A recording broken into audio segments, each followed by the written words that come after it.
You know that sound? Not a crash, something quieter. The sound of ice cracking under your feet when you thought it was solid. That's what the beginning of the end feels like. It's not dramatic. It's a whisper in your bones that says, "This can't hold."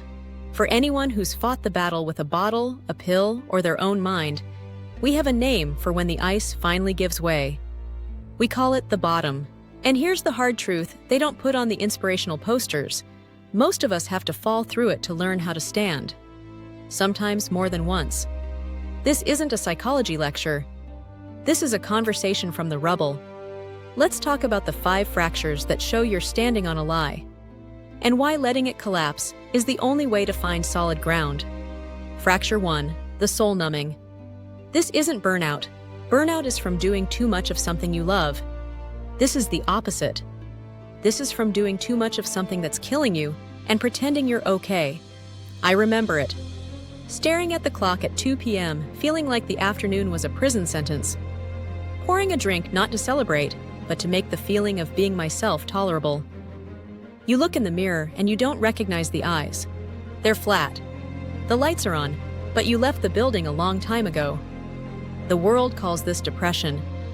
Recovery calls it the psychic change. Your old operating system, the one that ran on approval, achievement, and anesthesia, is corrupt. It's shutting down. And that hollow feeling? That's not emptiness. It's the silence after the factory noise stops. It's terrifying, but it's the first time you can hear your own heart beating again. See, I am doing a new thing. Now it springs up. Do you not perceive it? I am making a way in the wilderness and streams in the wasteland. Isaiah 43:19. You are in the wilderness. The numbness is the map. Start walking. Fracture 2, the emotional earthquake. Your nerves are live wires. A spilled coffee feels like a personal attack. Or worse, you feel nothing at all. You watch a sad movie, see other people cry, and think, I wish I could still do that. You're either a raw nerve or a block of wood. There's no in-between. Here's the grit. This is where your coping mechanisms turn on you. That after-work beer doesn't relax you. It just fuels the internal rant. That scroll through social media doesn't distract you. It just shows you a highlight reel of a life you're too numb to live. Your tools are broken. And listen to me, this fracture is dangerous. This can be the cliff edge of a serious mental health crisis. There is no trophy for suffering in silence. I have been there. Getting a therapist, talking to a doctor, is not a sign of weakness. It is the first bravest act of self-defense. Period. But there's also a truth here older than therapy. King David, a man who knew guilt, fear, and despair, wrote this: "Why, my soul, are you downcast? Why so disturbed within me?" Psalm 42:5. He didn't stuff it. He shouted it. Your earthquake isn't a sign you're falling apart. It's a sign the false walls are. Fracture 3, the isolated island. You start ghosting your own life. Sorry, can't make it. Just really busy. You sit in your car in the driveway for 20 minutes because walking into the house means putting the face back on. You're not just lonely, you're lonely for yourself. For the person you used to be before all the pretending. In recovery, we call this the chrysalis phase. Think about it.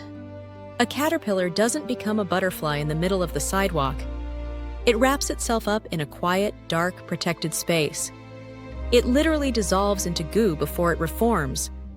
What if your isolation isn't a prison, but that sacred, messy, necessary goo? You're pulling away from the world's noise because, for the first time, you need to hear the tiny, true voice inside that's been screaming for years. The voice that says, "This life isn't mine." Fracture 4. Your body sings the blues. Your mind is a brilliant liar. Your body is a terrible one. It always tells the truth. The morning shakes that aren't just from coffee. The gut that's in a permanent knot. The back pain no chiropractor can fix. The headaches. The constant colds. You're always tired, but you can't sleep. You're running on a fuel that's poisoning the engine. Step 1. Non-negotiable. See a doctor. Rule out everything physical, please.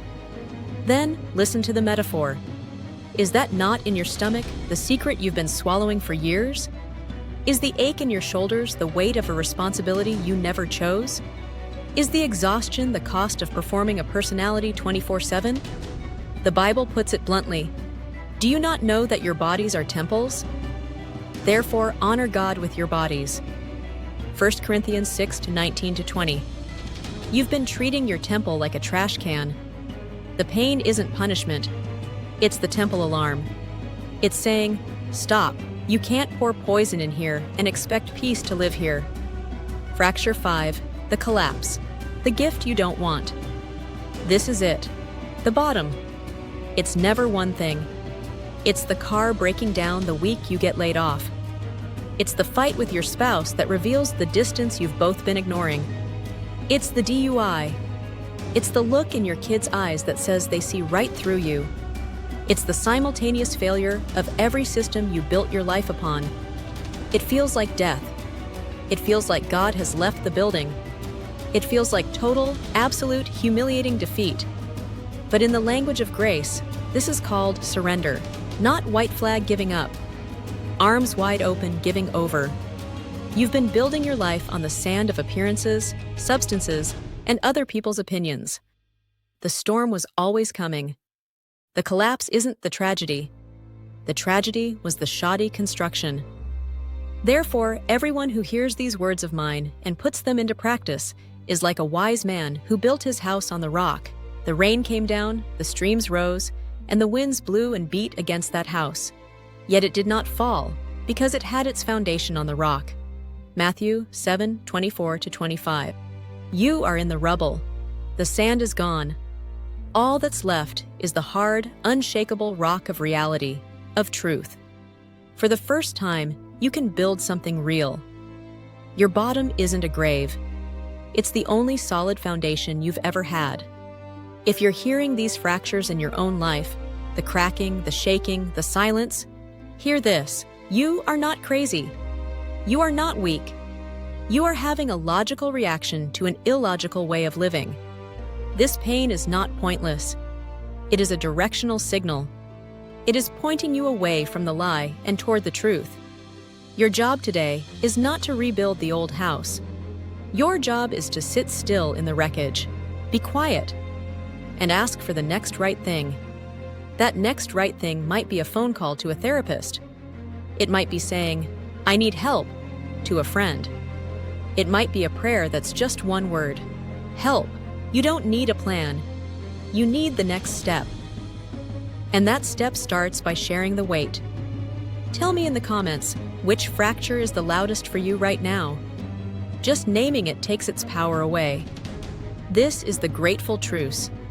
It begins when the war ends, and the war ends at the bottom.